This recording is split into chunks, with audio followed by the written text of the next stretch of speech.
I'm Sari. And I'm Haley. And this is Seamwork Radio. Welcome back to Seamwork Radio, where we share practical ideas for building a creative process so you can sew with intention and joy. And today we're talking all about thread. So we're going to cover our top 10 thread tips, including how to choose the right thread for different projects, when it's worth investing in specialty threads, how to store thread so it lasts, and how to troubleshoot some common thread-related problems that might be sabotaging your sewing. All right, so Haley, tell me about a time when you discovered that thread was actually the source of a sewing problem you'd been struggling with. A lot of times, because I feel like thread troubles are a very common beginner mistake. Yes. But one that stands out to me is that I would mix and match thread and like bobbin thread and top thread on my sewing machine all the time because I was only had a limited number of bobbins and I didn't want to waste the thread on the ones that I had already like wound on there.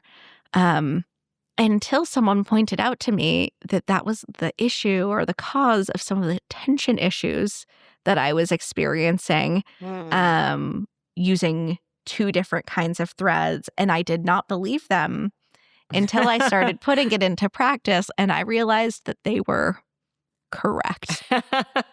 They were correct. And that was totally messing up my tension in some cases. I've had so many thread problems over the years. I think thread is one of those things that is often the cause of problems that we attribute to other things, but it's often actually a thread problem, either like using old thread or the wrong thread, or, there's a lot of different things that can go wrong, which we're going to get into. But I think the one that comes to mind is I made a dress once with silk thread, because basically I had it and I thought it was fancy. But silk thread is very, very strong. It's much stronger than polyester, and it doesn't stretch quite as much. And so what happens, it's also a little bit thicker, usually, at least the silk thread that I've seen in the stores. And so what happens is it can actually cut your fabric if your fabric is not as strong as the thread. And that is what happened to me. And my seam started to tear, and I didn't know why, and only later realized it was because I had used such a strong thread. Yeah, you used like the steel of thread. Exactly. Exactly. So even, you think that strong is better when it comes to thread. Not necessarily the case. It has to be matched to your fabric. So we're going to talk a little bit more about that pretty soon. All right, well, if you have an icebreaker for us for a future episode, if you have any questions that we could use as icebreakers, leave it in a 5-star review on Apple Podcasts, and we'll answer it in a future episode. You can also leave comments on Spotify if you use Spotify. All right, so let's talk about the issue, and then we'll get into all of our tips, because I think thread is one of those supplies that's just so easy to take for granted. I mean, it's just thread, right? You pick a color and you sew. But over the years, I've learned that thread choices actually matter quite a bit. And the right thread can make your seam stronger, it can make your top stitching more beautiful, and your whole sewing experience can be a lot smoother. And the wrong thread can cause, skip stitches, broken seams, and a lot of frustration that you might blame on your machine or on your skills when it's really just about the thread. And I remember when I first started sewing, I bought those huge packs of cheap thread in every color, and I thought I was being so smart and prepared, but those threads caused me so many problems. All those skip stitches and lint everywhere and seams that broke after just a few wears. Once I started investing in better quality thread and understanding when to use which type, so many of my sewing frustrations just disappeared. Have you noticed that thread is one of those things people don't talk about as much in sewing, Haley? Like, there are all these discussions about fabric and patterns, but, thread kind of flies under the radar. 100%. When I taught sewing, there was a fabric shop that was attached to the sewing studio. And a lot of times people would go to like Joann or something to buy the supplies for their project because it was cheaper, which I totally get. But like 50% of the time people would come in with just like the most bonkers thread, top stitching thread. Yeah. They're like grandma's 50-year-old thread that they inherited with the machine. And it really, in addition to my own thread issues that I've, overcome over the years, it really made me understand how much people take thread choice for granted. Yeah, definitely. I think especially for newer sewers, that definitely is the case. Mm-hmm. Speaking of thread, what we were talking about, what is your thread storage situation like? Because mine is shameful and I want to know about your system. I have one of those thread caddy boxes. I love it. I love this box. I could not do without it. It's a great way to organize your thread. So what it is like a plastic box that folds open, and it has little pins for the spools of thread to sit on. So the box itself, it has a handle on it. You could put it upside down. You could put it sideways. You could store it behind your sewing desk or whatever. I store mine behind my cutting table, and then I just pull it out when I need it. And it is a great system. So that's one thing. I try to organize my thread in the box by type. So I have the top stitching and specialty threads towards the back of the box. And then I have the all-purpose threads towards the front of the box. And then I organize by color within those two different areas.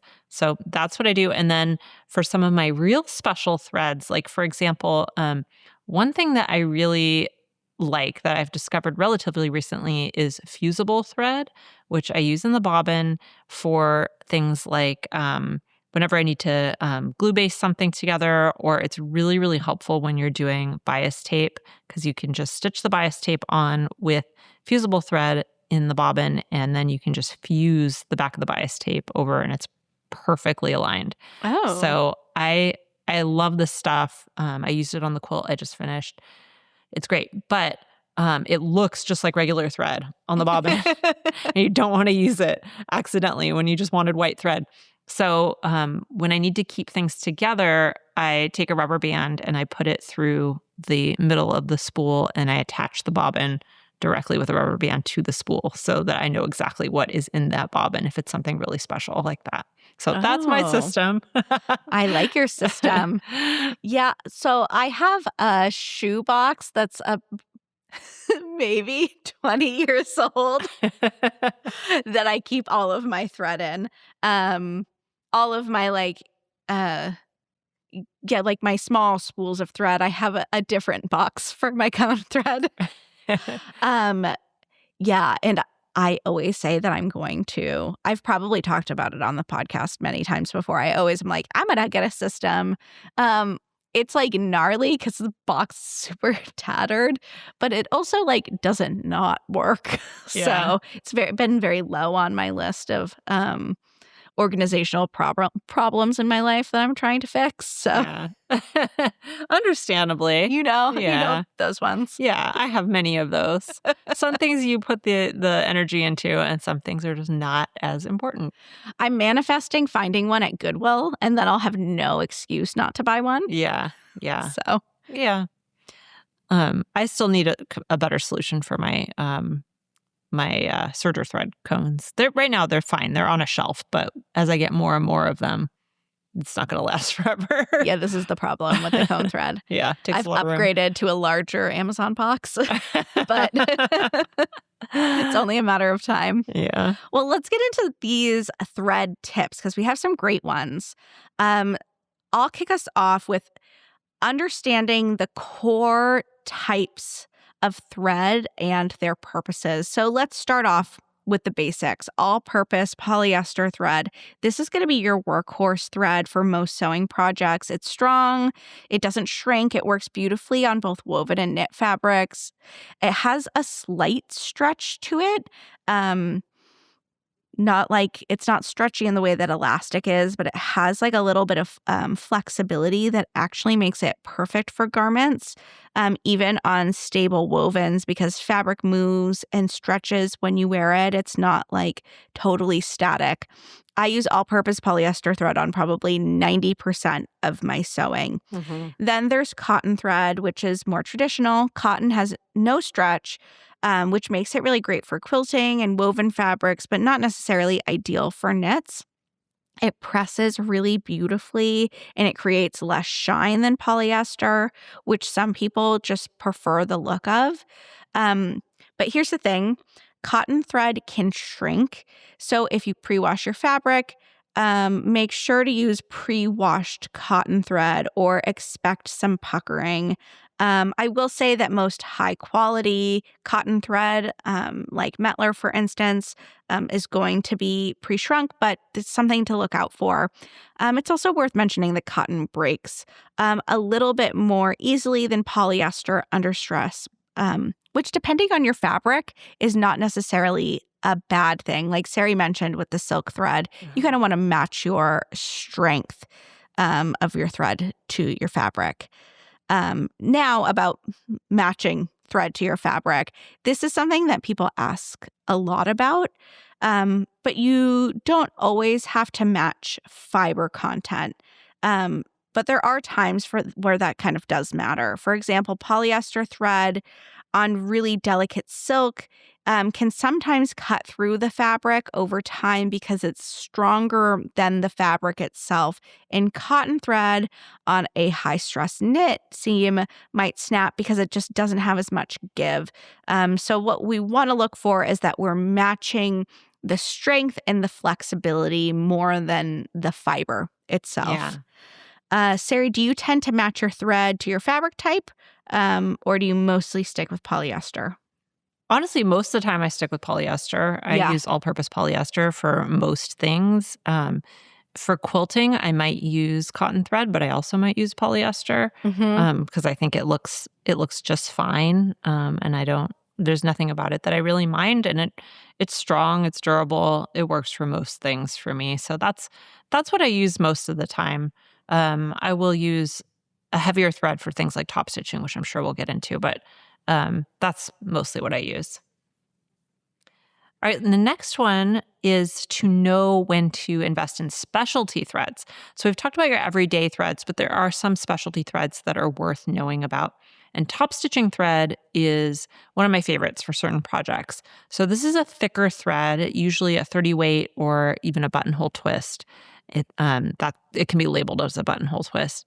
It creates really visible, professional-looking top stitching that stands out. And the important thing is that you need a larger needle for this. It's usually a 90-14 or a 100-16 when you're using top stitching thread. You'll also probably want to use a top stitching needle. And the reason for that is the top stitching needle has a larger eye, so it can accommodate that thicker thread. And so there's less breakage when that happens. So this is perfect for jeans, for jackets, any decorative stitching where you want that thread to really, really show.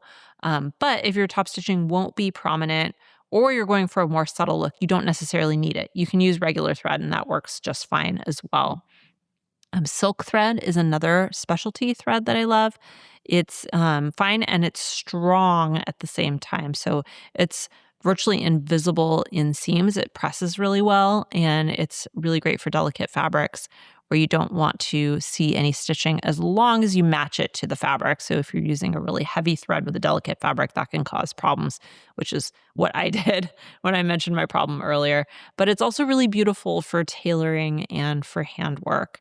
The downside is that it's expensive, so I save it for special projects where it really makes a difference. And honestly, for most everyday garment construction, so linings, just standard seams, places where thread isn't going to show, all-purpose thread is perfectly fine. You don't need to overthink or buy a specialty thread for every little thing. I think sometimes we can get caught up in feeling we need every specialized tool or supply when really good quality basics will take you very far, and that's what I use for a lot of my projects. Yeah, I think that will be the theme for most of these tips here. Mm-hmm. The next tip is to store your thread properly to extend its life, which is ironic coming from me. Here's some things that I wish that I had known earlier. One, thread doesn't last forever, and how you store it does matter. UV light is something that you really want to watch out for here. It's actually one of the biggest enemies of thread. It's an enemy of fabric in general. It degrades the thread over time. It makes it brittle. It makes it weak. So if you're storing your thread in an open rack in front of a sunny window, that thread is actively breaking down. So keep your thread in drawers, enclosed cabinets, covered storage, disgusting shoe boxes. All of those will do the trick. Humidity and temperature extremes also can degrade thread over time. So basements and garages aren't necessarily ideal storage for storing your thread. Room temperature, dry conditions are really best for fabric and thread alike. Some practical storage solutions that work really well: thread racks that have covers, or a thread rack that's open that you can store like inside of a closet. Drawers, organizers, boxes like I use, a clear bin with a lid as long as you're keeping it away from the sun. Whatever you choose, keep your thread out of the sunlight and in like a more temperature controlled area, and you'll be at an advantage. If you are wondering how to tell if your thread has broken down at all and is starting to degrade, pull a length of it firmly between your hands. If it snaps easily, then it's too old to use. Once or twice, I've tried using some vintage thread that has been passed on to me, and it just kept breaking. It looked fine on the spool, but it was just it was so brittle, it was unusable. So if you have thread that's been sitting around for years, especially if it's been exposed to light, test it before you start a project. You would be surprised how quickly thread, when stored in the wrong conditions, can break down. Yeah, that's true. I think a lot of people, they inherit thread from somebody else, or they find it at a garage sale or something like that. And that's not necessarily the best. Like, it can definitely break. Yeah. And we had at Stitch Fest this year, which is like a in-person event that we throw annually. We had some machine specialists come and give a talk, and they really drove home how quickly thread can degrade. And it's not like a matter of like a decade. It really can be a matter of like a couple of years. Yeah. Yeah, if it's not stored correctly, that can happen. All right, next is mastering the art of thread color selection. So choosing thread color is something that seems simple, but it can actually make a big difference in how your finished project looks. The one shade darker rule is my go-to guideline.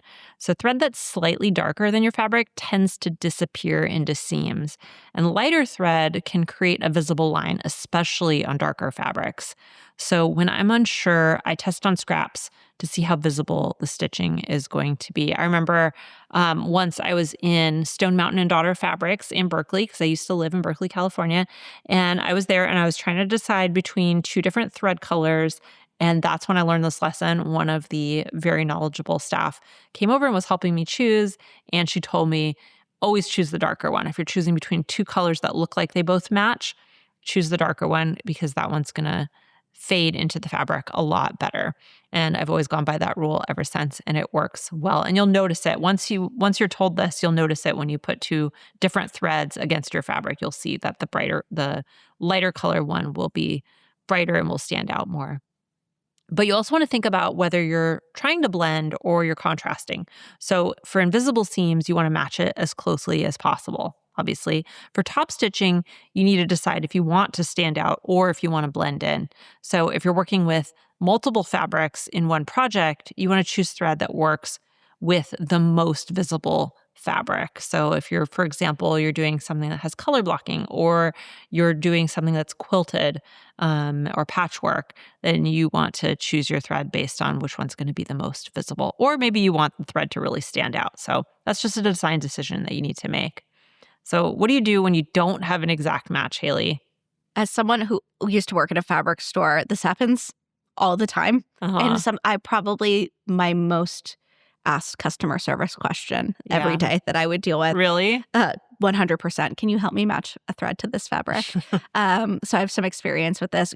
Gray is usually my secret weapon. It works surprisingly well as a neutral on a lot of different colors, but you really want to consider the undertone. So using like a warm gray, like more of a taupey color for warm colors, cool gray for cool colors. It was actually a quilter that taught me this trick because it's commonly used in quilting where you're matching with multiple different fabrics. Always bring your fabric to the store and unwind the thread over to test the match. Photos just don't do the trick.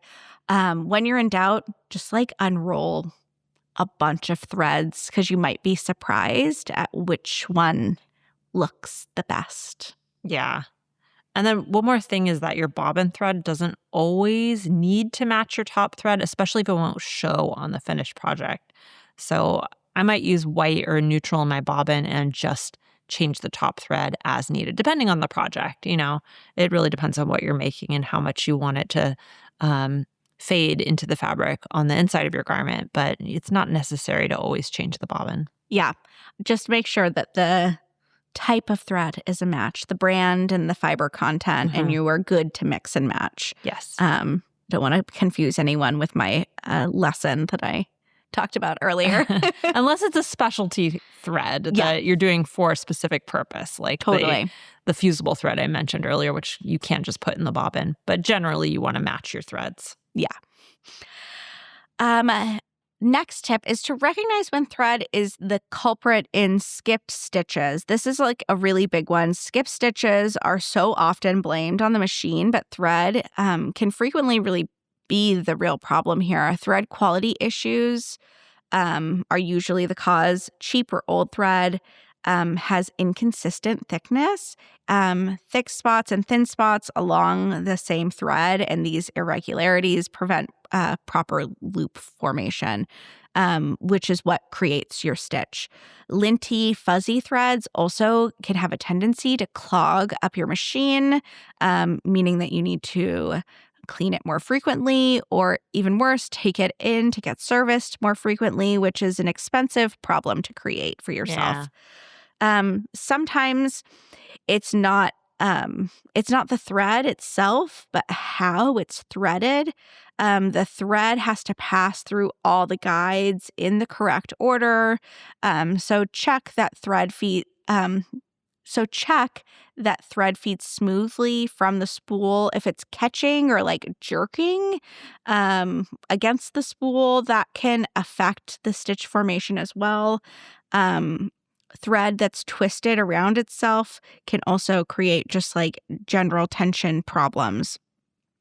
Thread twisting as it unwinds is another issue that I've encountered. Some threads develop twists as they feed off the spool, so try using a vertical spool pin or a separate thread stand to avoid this. And sometimes just reducing your sewing speed slightly can help here. And then again, lint buildup from poor quality thread is really real. So clean your bobbin area and tension discs regularly to deal with any buildup as it happens. And if you notice that certain threads shed more than others, that's a sign that maybe that it's not the best quality. I had this ongoing problem with skip stitches on one project, and I kept adjusting my machine and changing my needle, everything. Finally, I switched to a different spool of thread, and the problem disappeared instantly. And the thread was the issue the whole time. So if you are ever having this issue where you've rethreaded, you've changed the needle, you've done all of the things, and nothing is working, then give it a little test with a new spool of thread and see if that does the trick. Yeah, it's amazing how many problems can be fixed by just either rethreading or changing the thread. All right, the next tip is to keep a strategic thread collection. So when you're building your thread collection, you really don't need to go overboard. You can start with just some basic neutrals like white, black, navy, gray. Those are your essentials. And then you can add some versatile colors in like tan or beige or brown or cream. And this core collection covers most basic sewing needs. And from there, you can build out as you actually need colors for projects. So you don't have to buy those full rainbow sets because they often are going to include colors that you may never use. You just want to buy quality over quantity and then add threads as you need them. And that means you're investing in colors that, again, you'll actually use. I think organization really matters once you start building that collection up. So you can do like I do and group by color family so you can really quickly find what you need and keep the frequently used colors really accessible. You can store specialty threads separately like I do, or at least in a separate part of my container. And you can even include a little note about what they're actually for if that's helpful for you. Budget considerations are important too. So invest in good all-purpose polyester as your workhorse thread, and that's where quality really matters. And then you can buy specialty thread only when you need them for specific projects. So remember that one spool of quality thread beats 3 cheap ones that will cause problems. Haley, what's your favorite brand of thread? What thread brands do you typically buy? Do Gutermann or Mettler. Me too. Are my top. If I can't, I actually probably don't buy any other brands of threads. Unless it's like a specialty thread for some reason. Mm-hmm. Yeah, I will buy specialty threads from other brands. Usually Gutermann is my go-to though. And for the, one other tips is if you're getting those colors that you use a lot, like black or white or gray, I get those in the dressmaker size, which are the larger size spools, so they last longer. Because I always want to have those on hand no matter what. Yeah, you can never have enough black and white thread. I always, speaking of the basics, I almost never buy the white though. I always buy the one that's like one notch like softer because I find that even on true white fabric, it really stands out. Yeah, that's true. All right. Our next tip is to use monofilament thread strategically for invisible hems and applique. So monofilament thread is also called invisible thread. It's one of those specialty threads that's really useful to know about. It's a clear nylon or polyester thread, and it comes in clear for light fabrics and smoke for darker fabrics. And the whole point is that it essentially disappears into your fabric. When it works, like the places where it works really beautifully is on invisible hems, on dress pants or on skirts or even dresses. Applique is a really common use for it as well, where you really don't want your stitching to show. Quilting, when you want the fabric, the pattern on the fabric to really dominate. Or attaching trims where the thread might otherwise be really visible. But there are some drawbacks and times to avoid it. It can be really stiff or more visible on some fabrics. Sometimes it's not the best choice on like a really lightweight fabric. It's heat sensitive, so you need to use a low temperature iron. You will melt it if you use a high temp iron. It's not appropriate for structural seams. So if you are like creating like an actual seam, this is not what you want to use. It's just for finishing and decorative work. It also can be quite slippery and hard to control, more so than regular thread. So you'll need to adjust your tension significantly. Usually you'll want to loosen your top tension quite a bit. And make sure that you are always, with any specialty thread really, that you're testing on scraps first. In the case of monofilament, it just behaves super differently than regular thread. So you'll want to do a test to make sure that your tension is right, but also to get the hang of working with it. And also make sure you're using regular thread in your bobbin. This is also like the case for things like top stitching thread. I use monofilament thread mostly for like hems on like a tailored trouser where you want the hem to be like completely invisible. It really does work like magic for things like that.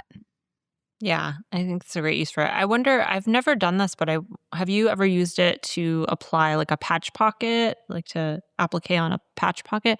I haven't done that myself, but I wonder if it would be too stiff for that. I feel like it would be, I haven't done that personally. I feel like it would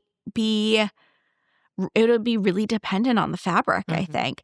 My favorite uses for it in the past, I've really enjoyed, I think that it's nice for hand sewing too. Especially in cases where you're like, I've really only used it in hemming, where I want to have that super, super precision hem where I'm just picking up a couple of threads with each stitch. Yeah. I think it might work for a machine done blind hem. Yeah. It'd be really helpful for that. Definitely. Tip number 8 is to understand serger thread economics. So if you have a serger, you know it eats through thread. So here's why sergers use so much thread. You're using 4 threads per seam, or 3 or 5, just depending on your machine and how many you are using at that time. So the thread wraps around the fabric edges. So those are the threads from the loopers. And that causes much more thread consumption than with regular sewing. And that's why cone thread exists and why it's so economical. So those large cones that you get for your serger last much longer than regular spools, and it's usually far less expensive per yard. It's really designed for high-speed industrial use and for serger use. And the good news is that for most serging, quality matters less than it does for your regular machine because serger thread is usually hidden inside seams. So budget-friendly coned polyester works perfectly for most serger work, and you can save your expensive thread for your regular sewing machine where it's really going to show. So when should you splurge on nicer serger thread? So maybe when you have exposed seams on a knit garment where the serging is going to be visible, or if you're doing decorative serger techniques, or if you're doing rolled hems where the thread is actually the main feature. So a rolled hem on the serger actually kind of encases the hem in thread. So in that case, it's very visible. So those are the cases where you might want to use a nicer thread for your serger. But most of the time, the cone thread that you buy is going to be great for most serger applications. So for sergers, the thread weight is usually a 40 weight or a 50 weight, and that's going to work for most applications. You might use a finer weight for rolled hems, but you can actually mix weights on the same serger for different effects if you want to, and you can use a different one in the loopers than in the needles if you need to. So have you ever bought specialty thread for your serger, Haley, or do you always use the cone thread? I am a maxi lock thread enthusiast. That is my go-to serger thread brand because I find that the prices are economical enough while not sacrificing quality. So I feel like I can use it on my knit projects where the cone thread is really doing more heavy lifting. It's the construction thread, right? So that's my tried and true. On occasion, I have used stretch cone thread and also woolly nylon thread, which is actually our next step. Oh, let's get into that tip. So the next step is to know when to use woolly nylon thread. So woolly nylon is one of my favorite specialty threads, especially for knits. But what is it? You have likely seen it in a fabric store before. It's a texturized nylon thread that's soft and stretchy and fuzzy. It looks kind of thick on the spool.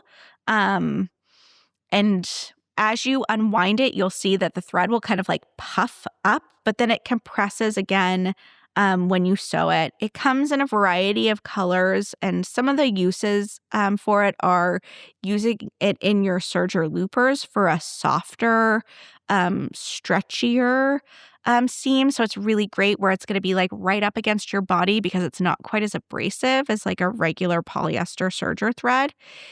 It creates a really full, professional looking seam finish. So the fluffiness of the fibers really enclose the raw edge, so it looks really nice. And it gives excellent coverage on the seam allowance in general. It's really ideal for knits because it has that natural stretch. It doesn't break as easily. Also because it's nylon. Nylon is very strong. It's soft against your skin, so no scratchy seams. and it fills in nicely for like just like a really nice clean edge finish. So how you're going to use it is you are going to use it in your loopers only, not in the needle of your serger. It would be quite impossible to get in there anyway. Never use it on your regular sewing machine. It's too stretchy and thick. You may need to adjust your tension, usually loosen it, and it creates a really beautiful rolled hem as well, even on knits. You don't need it for wovens. You'll want to save this for your knit projects where you'll really appreciate the benefits of it. The first time that I used woolly nylon, I was amazed at how much softer my knit seams felt. So it really does make a difference in wearability, especially in knitwear projects where they are directly next to your skin and where you're wearing something that's very fitted. So think like leggings, undergarments, things like that. Yeah, we talked about it in our video, our multiple videos on making swimwear. And I think it's really great for that because it's something that's very close to your body and very tight fitting, obviously. Yeah, and the nylon thread won't degrade easily with salt water and chlorine. Yeah, nylon's great for that. And then number 10 is how to use a fusible thread, which I talked about earlier. And I want to just give you a few more details about that because I love this tip. So this is a thread that not everybody knows about, but it can be really, really handy. And what it is a thread that melts or it fuses into your fabric when you heat it with an iron. So it creates a temporary or permanent bond depending on how much heat you use. And it's usually nylon-based as well. So some common applications for it, you can use it to baste zippers or pockets or appliques in place before you do your final stitching. You can use it to temporarily hold pleats or gathers. You can create your own fusible tape by sewing parallel lines basically with it. You can secure hems before you do the final stitching. So it's great for kind of a very precise glue basting alternative. So here's how to use it effectively. You use it in your bobbin with regular thread on top, or you can use it as both top and bobbin thread, depending on what you're trying to do with it. And you sew your basting line or your temporary seam with it, and then you press with a hot iron. So you want to follow the instructions that come with the thread to check the temperature, but you just press it, and then the thread melts and fuses your fabric layers together. And then you can sew your permanent seam without worrying about pins shifting things around. So I mentioned using this for bias tape, which I think is amazing. So anytime you're doing a binding, what you do is you put the fusible thread in the bobbin, you stitch the binding on to one side, just like you normally would. Then you wrap the binding around to the other side. You align the fold with that line of stitching, and then you press it, which fuses it in place, covering that stitching on one side. And then when you go to do your final edge stitching to secure that binding in place, everything is held perfectly in place for you. So it's kind of like using glue or Wonder Tape or something like that, but a lot less fussy. So it's got a lot of advantages over pins or hand basting. It's a lot faster than hand basting. You don't have to worry about pins, like sewing over them or having to remove them or shifting around. It holds them a lot more securely and is really great for slippery fabrics as well. And again, you can use it temporarily or permanently. So if you use a lower heat, it creates a temporary bond that's going to release when washed. But if you use a higher heat, it's going to create a stronger and more permanent bond. So you always want to test on scraps first to see how securely it's going to hold. And one important thing is that it's not a substitute for proper seaming. It's really for positioning and basting only. It's not really meant to do seams. But I really like this for bias tape, like I mentioned. I like it for installing zippers because it holds everything right where I want it when I sew the final seam, and I don't have to worry about any pins getting in the way. All right, well, that was our final thread tip. That was a lot of information for you guys. I'm going to recap as quickly as I can all of these tips. So we talked about understanding your basic thread types, all-purpose polyester and cotton thread, and when each works best. We discussed when it's worth investing in specialty threads like top stitching thread and silk thread. We covered how to store thread properly to keep it from degrading. We went over thread color selection and that helpful one shade darker rule. We talked about how thread is often the culprit behind skipped stitches. We discussed keeping a strategic thread collection without going overboard. We covered monofilament thread for invisible seams. We talked about serger thread economics and why cone thread makes sense. We discussed woolly nylon for beautiful knit seams.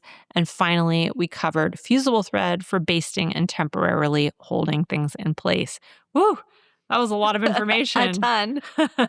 So my big takeaway from this conversation is that thread is just one of those areas where having the right tool really does make everything easier. That's exactly what we're always talking about at Seamwork. Whenever you encounter a problem or a setback in your sewing, the solution usually comes down to having the right tool or the right technique.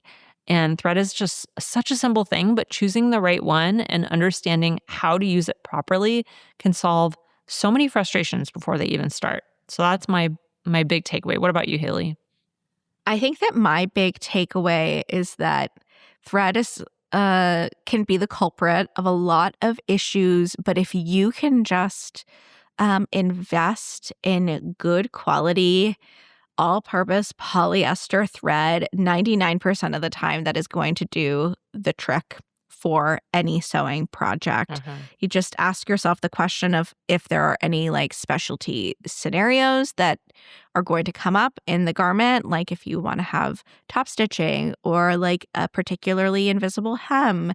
And if the answer to the question is no, then polyester is the way to go. Yeah. And it's funny because I think if you're not used to, if you're new to sewing, you're not used to, you think polyester is bad always. And that's not necessarily the case. It has a lot of really important uses, and all-purpose thread is one of them. Yeah. And if you are like particularly against polyester, then an all-purpose cotton thread is also going to be a decent option. I think that the through line is all-purpose and high quality is what's most important here. Mm-hmm.